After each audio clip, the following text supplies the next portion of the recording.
Sebelum saya membacakan firman Tuhan, terlebih dahulu saya memperkenalkan diri, karena ini baru pertama sekali sepanjang hidup saya berdiri di altar ini. Padahal saya diberangkatkan dulu ke STT HKBP tahun 1979 dari pendeta resort Teladan ini. Waktu itu pergumulan masih pagaran dari HKBP resort Teladan. Nama saya Pendeta Bernard Siagian. Saya satu kelas SMP dan SMA dengan Sintua Jandar Napitupulu. Demikian kami memperkenalkan diri tengah-tengah kita, dan saya bersuka cita, bersyukur Tuhan beri kesempatan untuk saya boleh berdiri di altar ini, melayani jemaat yang memberangkatkan saya sekolah ke STT HKBP tahun 79. Karena itu saya sampaikan salam kepada kita. Horas. Mari kita mempersiapkan hati kita. Saya membaca firman Tuhan dari Kisah Para Rasul 2 ayat 22 sampai 28. Demikian tertulis. Hai orang-orang Israel, dengarlah perkataan ini. Yang aku maksudkan ialah Yesus dari Nazaret, seorang yang telah ditentukan Allah dan yang dinyatakan kepadamu dengan kekuatan-kekuatan dan mujizat-mujizat dan tanda-tanda yang dilakukan oleh Allah dengan perantaraan Dia di tengah-tengah kamu, seperti yang kamu tahu. Dia yang diserahkan Allah menurut maksud dan rencananya telah kamu salibkan dan kamu bunuh oleh tangan bangsa-bangsa durhaka. Tetapi Allah membangkitkan Dia dengan melepaskan Dia dari sengsara maut, karena tidak mungkin Ia tetap berada dalam kuasa maut itu. Sebab Daud berkata tentang Dia, aku senantiasa memandang pada Tuhan, karena Ia berdiri di sebelah kananku, aku tidak goyah. Sebab itu hatiku bersukacita dan jiwaku bersorak-sorak, bahkan tubuhku akan diam dengan tenteram. Sebab Engkau tidak menyerahkan aku kepada dunia orang mati, dan tidak membiarkan orang kudus-Mu melihat kebinasaan. Engkau memberitahukan kepadaku jalan kehidupan.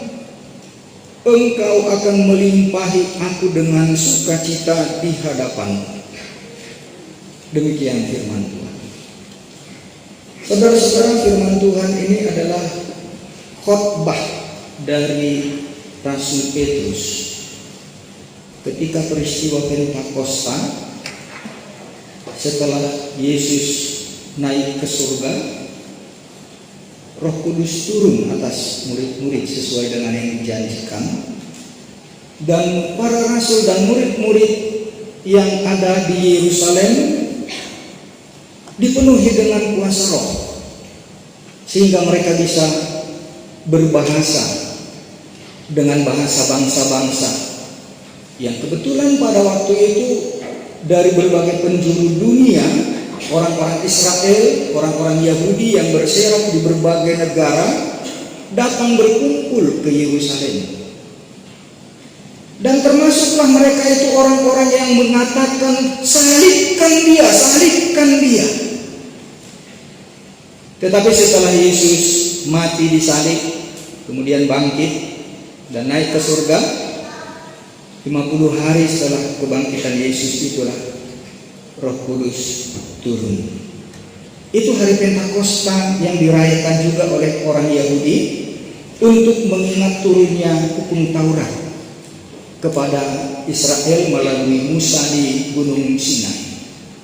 Jadi pada waktu itu begitu banyaknya orang-orang Yahudi yang datang dari berbagai latar belakang negeri tempat mereka merantau dengan bahasa masing-masing yang belum tentu mereka juga bisa lagi berbahasa Ibrani, bahasa aslinya orang Yahudi. Tetapi murid-murid yang tadinya itu boleh dikatakan sebagai orang kampungan yang tidak pernah merantau keluar dari tanah Israel, mampu menyapa mereka dengan bahasa asal negara mereka masing-masing.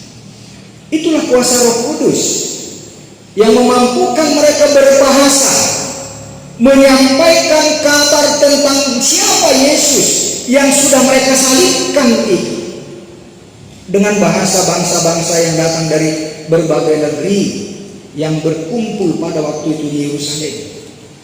Ini yang pertama, saudara-saudara, bahwa Roh Kudus memberikan kemampuan berbahasa. Dan inilah yang kita yakini, kita pegang juga dengan bahasa roh.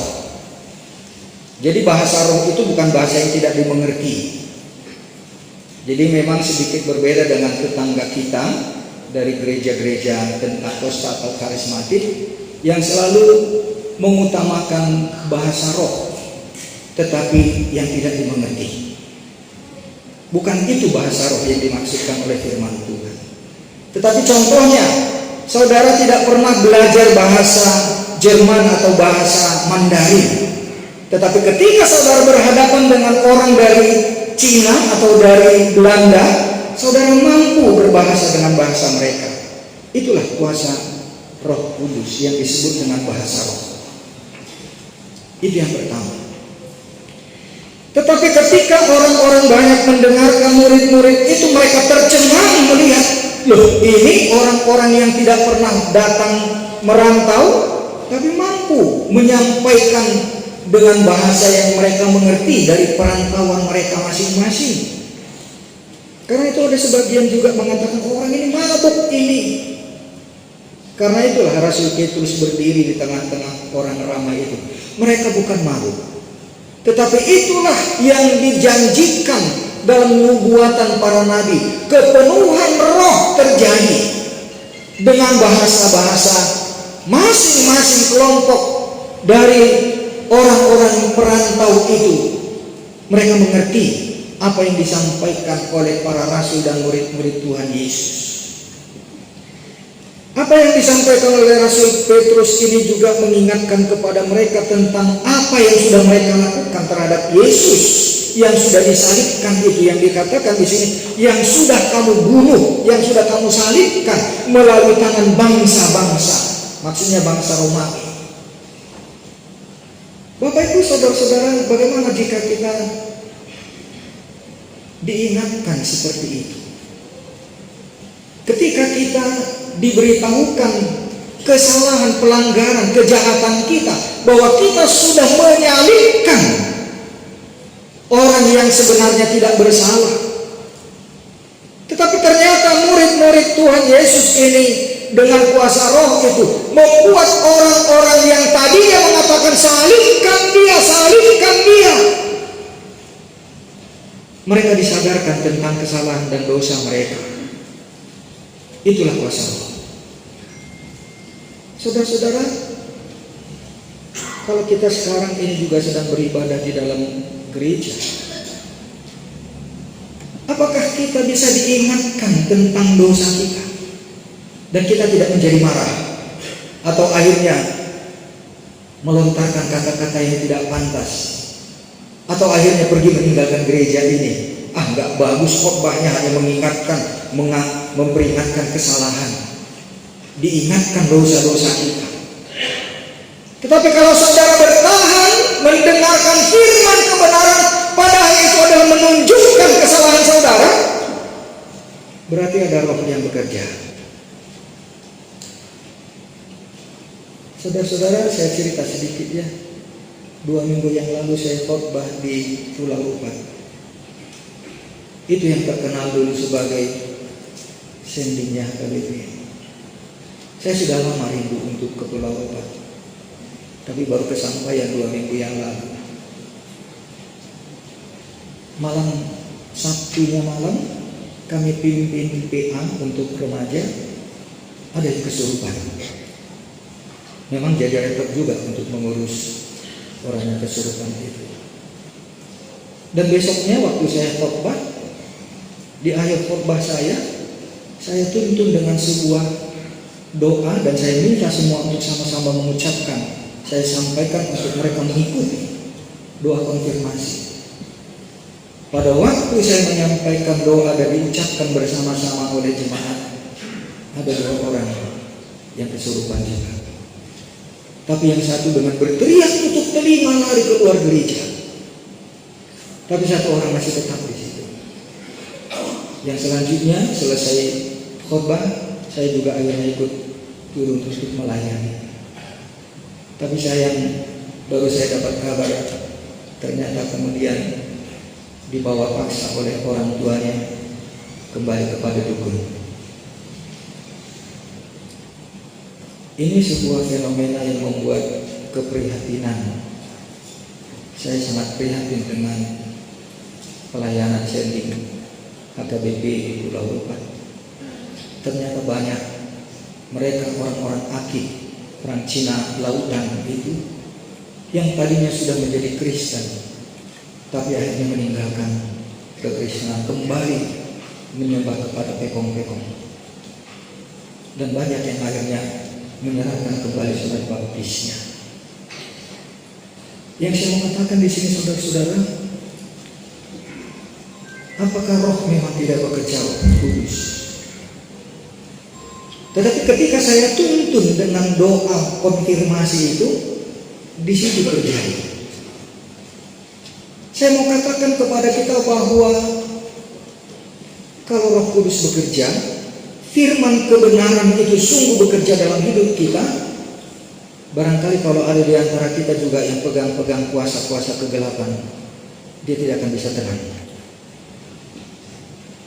Mungkin dia akan pergi atau lari, atau mungkin tidak akan sanggup duduk dengan tenang mendengarkan firman Tuhan.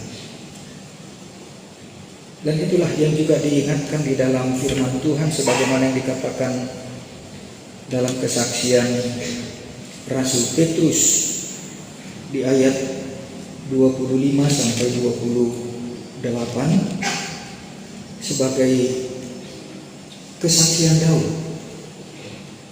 Rasul Petrus mengutip ketika Daud mengalami aniaya, ancaman yang diuber-uber hendak dibunuh oleh Saul. Kita tahu ceritanya ya, tentang bagaimana iri hati, kebencian yang sangat luar biasa dari Saul terhadap Daud. Tetapi dalam posisi ketika dia diuber, dikejar-kejar hendak dibunuh oleh Saul, ini menjadi kesaksian yang dikutip oleh Rasul Petrus di hadapan orang banyak pada waktu itu. Daud mengatakan, aku senantiasa memandang kepada Tuhan, karena Ia berdiri sebelah kananku, aku tidak goyah. Ketika dia sedang terancam, hendak dibunuh dengan berbagai regu yang sudah dipersiapkan untuk mengejar, menangkap dan membunuh, tetapi dia mengatakan, aku memandang kepada Tuhan, sehingga dia tidak melihat musuhnya itu, musuh yang dipakai oleh Saul itu, yang membuat dia goyah akan sikap hidupnya. Dia tetap tidak goyah karena dia melihat ada Tuhan yang berdiri di sebelah kanannya. Dia tidak goyah dengan ancaman akan dibunuh oleh Saul. Dia juga katakan, sebab itu hatiku bersukacita dan jiwaku bersorak-sorak, bahkan tubuhku akan diam dengan tentram. Ketika dia terancam, tetapi dia katakan, aku bisa duduk dengan tentram, karena dia tahu bahwa Tuhan ada di sebelah kanannya. Dia akan bisa bersorak-sorak memuji Tuhan, padahal dia sedang terancam bahaya. Sebab engkau tidak menyerahkan aku kepada dunia orang mati. Dan kalaupun dia akan ditangkap dan dibunuh oleh pasukan regu yang sudah dipersiapkan oleh Saul, dia yakin bahwa dia tidak akan dikuasai, dikerangkeng, dipenjarakan oleh roh kematian. Dan dia mengatakan tubuhnya tidak akan dikuasai oleh dunia orang mati. Dan ini yang dia katakan, tidak membiarkan orang kudus melihat kebinasaan. Dia percaya bahwa dia bukan orang yang melakukan kejahatan. Karena itu dia yakin bahwa dia kudus di hadapan Tuhan. Ancaman bahaya apapun yang dirancangkan oleh musuh tidak akan masuk membuat dia melihat kepada kebinasaan. Dan dia akan bisa bertahan, tidak akan goyah. Dan itu yang saya katakan dengan cerita ketika saya dulu waktu itu. Orang yang sudah menerima Roh Kudus dalam hidupnya, dia tidak akan goyah. Dengan ancaman bahaya, kuasa-kuasa kegelapan, atau rancangan jahat orang-orang, dia tidak akan goyah. Karena dia melihat ada Tuhan bersama dia. Roh yang ada pada dia, Roh Kudus yang ada pada kita itu jauh lebih besar, lebih berkuasa dari segala roh-roh yang ada di sekeliling kita, yang hendak mengancam, yang hendak membinasakan kita. Dan kalaupun kita mati, tetapi roh kita tidak akan dikuasai oleh kematian. Dan itulah menjadi sebuah nubuatan yang digenapi di dalam Yesus Kristus yang bangkit. Tentang hal ini saya sedikit perlu mengingatkan kita kepada Daud, saudara-saudara. Kalau Daud 1000 tahun sebelum Yesus sudah menyatakan sebuah kesaksian sedemikian, artinya dia sudah percaya dan melihat jauh ke depan bahwa kebebasan dirinya, tubuhnya, rohnya, jiwanya itu tidak akan dikuasai oleh kebinasaan. Itu sudah digenapi di dalam Yesus Kristus. 1000 tahun sebelum peristiwa Yesus, dia sudah punya keyakinan dan menjadi sebuah nubuat. Ketika peristiwa ini terjadi, Yesus yang bangkit. Dan sekarang kita 2000 tahun setelah Yesus yang bangkit dulu, bagaimana iman kita? Harusnya jauh lebih kuat, lebih teguh daripada Daud. Karena Daud percaya kepada apa yang akan terjadi, tetapi kita melihat dan percaya bahwa 2000 tahun yang lalu peristiwa itu sudah memberikan kepada kita konfirmasi bahwa kita sudah dikuduskan oleh kematian dan kebangkitan Yesus. Terutama ketika kita mengaku percaya dan dibaptis, bahkan terutama ketika kita menerima perjamuan kudus. Artinya saudara-saudara, kalau kita sudah dibaptis, apalagi kalau kita sudah menerima perjamuan kudus, tubuh, darah, roh, jiwa yang kita miliki ini sudah ada Roh Kudus tinggal di dalam kita, sehingga tidak akan ada kuasa roh-roh dunia ini untuk mengganggu dan membinasakan kita. Karena itu perlu kita aminkan, kita percaya saudara-saudara.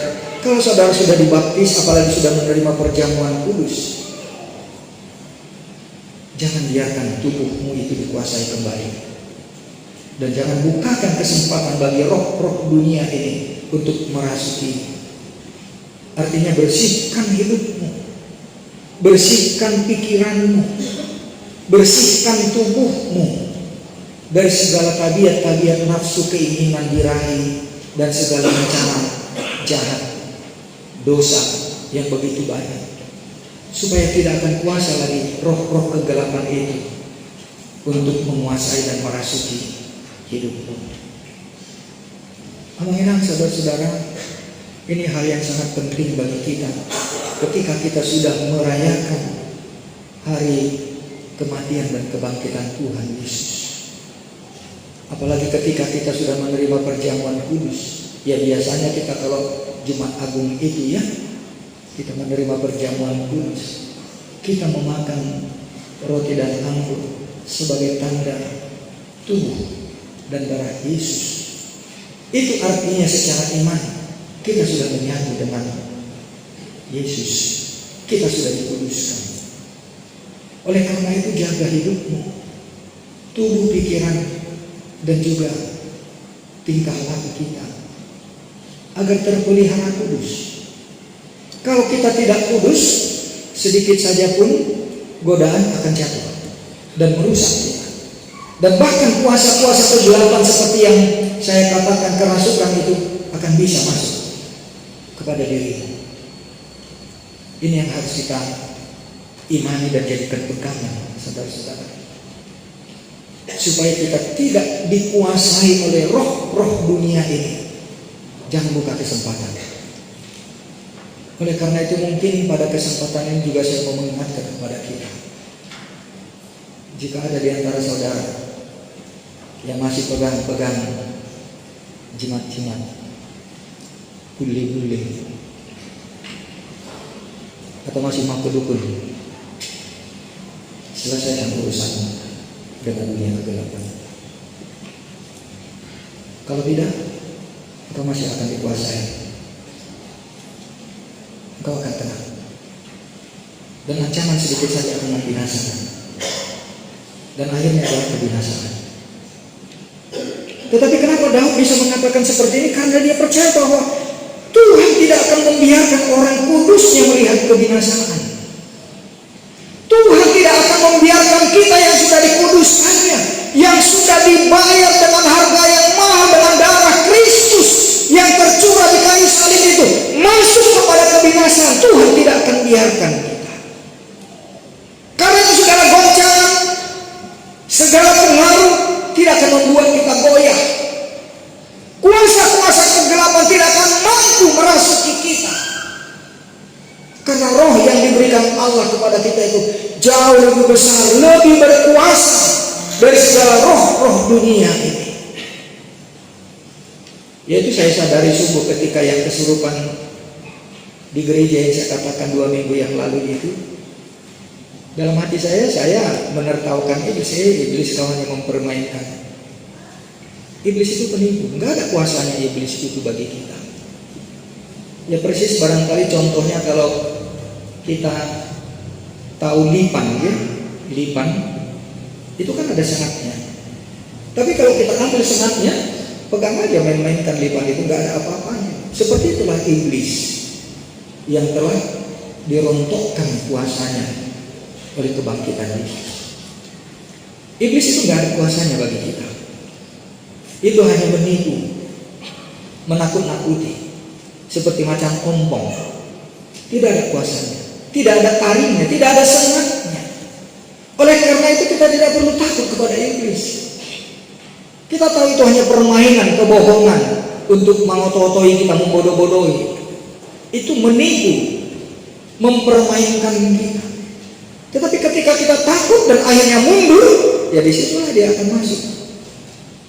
Apalagi kalau kita memang membiarkan hidup kita, tubuh kita ini menjadi kesempatan bagi iblis, dan kita membuka antena untuk masuk iblis. Kalau kita mempunyai kuasa-kuasa kegelapan, dia akan datang. Tapi ketika kita sudah bersih oleh darah Kristus, kuasa dunia ini tidak akan mempan, tidak akan masuk merasuki kita. Nah, oleh karena itu saudara-saudara, jubilate minggu ini mengingatkan kepada kita bagaimana supaya kita bersuka cita dan bersorak-sorak. Betapapun kita ada banyak ancaman dalam hidup ini, betapapun ada niat-niat orang jahat yang hendak merasuki, merusak kehidupan kita, kita tidak akan dikuasai oleh kuasa-kuasa kebinasaan, kegelapan. Kita tidak akan goyah oleh karena persoalan dunia ini. Segala kuasa-kuasa kegelapan itu tidak akan masuk mempengaruhi kita. Saudara-saudara, terutama untuk adik-adik kami, ya, anak-anak kami, remaja dan anak-anak, mungkin kuasa-kuasa yang mempengaruhi kita bukan lagi seperti yang saya katakan di rumah itu.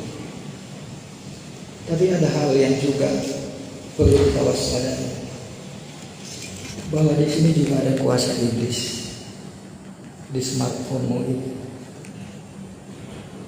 Dan dari hasil penelitian para ahli, ini jauh lebih berbahaya dari narkoba. Kalau kecanduanmu dengan smartphone-mu itu, apalagi kecenderungan dengan segala hal yang negatif, kekotoran, kejorokan, kejahatan yang ditawarkan, itu jauh lebih berbahaya dari narkoba. Oleh karena itu, saudara-saudara, mari kita bersihkan hati, pikiran, dan jiwa kita. Jangan biarkan, ya sadar atau tidak, kamu membuka ini saja sudah tersedia tawaran itu, baik dari pornografi atau game online atau segala macam bentuk-bentuk online itu yang membuat kita merasa tidak bersalah, padahal itu sudah merusak jiwa, bahkan merusak struktur saraf-saraf. Kecanduan handphone itulah yang lebih berbahaya pada masa era modern ini, yang membuat kita terpenjara.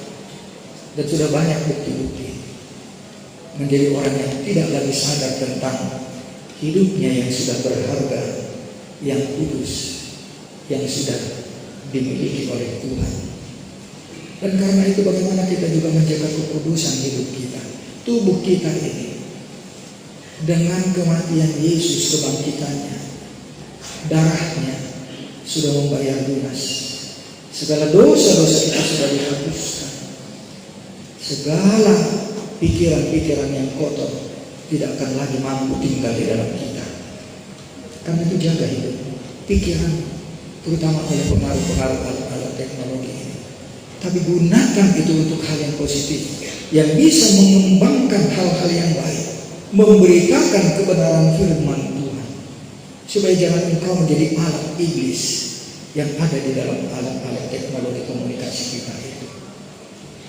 Oleh karena itu, saudara-saudara, ini menjadi sebuah panggilan himbauan kepada kita, dan itu ajakan kesaksian disampaikan oleh Rasul Petrus dan kesaksiannya, seperti apa yang dikatakan oleh Daud.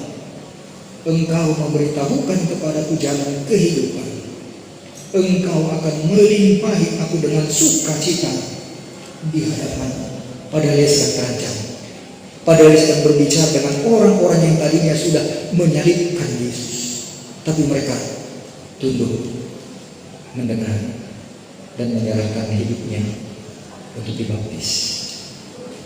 Pada hari itu juga 3.000 orang bertobat.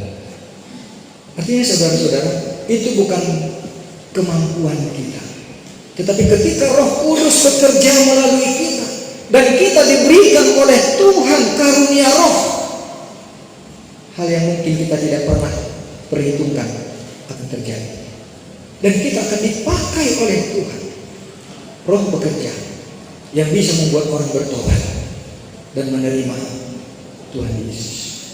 Kiranya kita juga boleh dipakai oleh Tuhan demikian, untuk hal-hal yang sederhana, untuk pekerjaan kita sehari-hari, untuk lingkungan hidup kita yang sederhana. Tuhan bisa pakai kita. Kalau kita sudah hidup kudus, Roh Tuhan bekerja di dalam kita, itu akan keluar oleh karya Roh yang ada di dalam hidup kita. Kuasa-kuasa kegelapan pun tidak akan merusak hidup kita. Kita tidak akan dipengaruhi, tetapi justru menjadi kesaksian.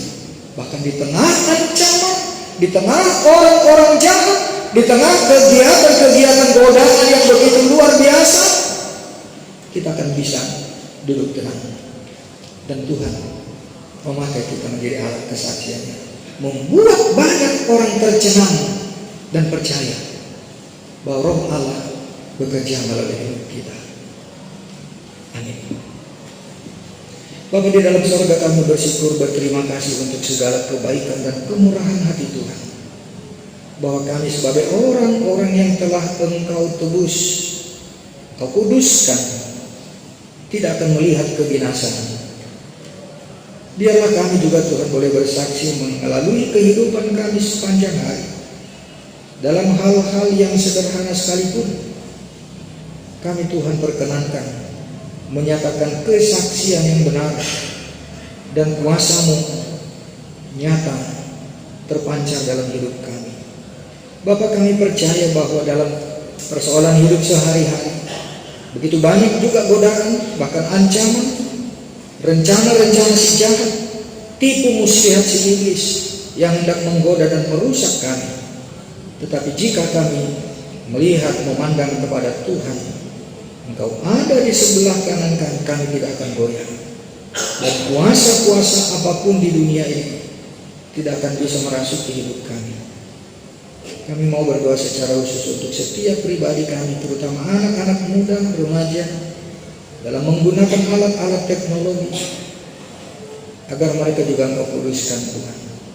Biarlah mulai hari ini oleh firman kebenaran-Mu ini, kami jijik dengan segala dosa dan nafsu-nafsu, keinginan, niat-niat yang jahat, yang kotor, yang tersebar luas di tengah-tengah kehidupan sehari-hari.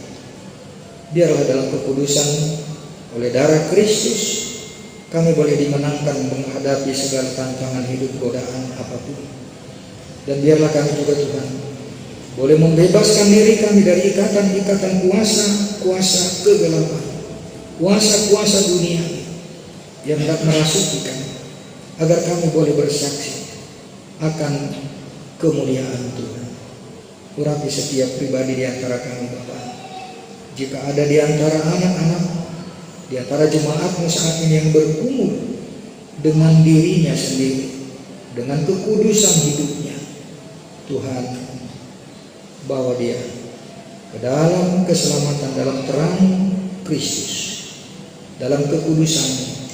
Kau pulihkan dia. Betapa berharga setiap pribadi yang telah Engkau tebus dengan darah-Mu yang kudus. Biarlah kami semua juga Tuhan boleh menjadi saksi dalam setiap aspek kehidupan dan pekerjaan apapun.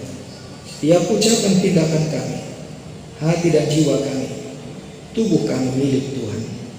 Sehingga tidak ada kuasa apapun yang dapat merasuki kami selain kuasa Kristus. Terpujilah Engkau Bapa. Urapi setiap anak-anak-Mu yang mau bekerja untuk Tuhan, untuk menyatakan kesaksian yang benar tentang Kristus, Tuhan dan Juru Selamat. Urapi juga setiap hamba-hamba yang memberitakan firman Tuhan, para pelayan yang ambil bagian dalam pekerjaan kerajaan Tuhan di tengah-tengah jemaat. Sebentar kami akan meninggalkan ibadah dan bait-Mu yang kudus untuk kami melanjutkan karya pengabdian pelayanan kami. Biarlah kuasa Roh-Mu, firman kebenaran-Mu ini tetap bekerja dalam hidup kami. Kami persembahkan syukur dan pujian kami dalam nama Tuhan Yesus. Amin.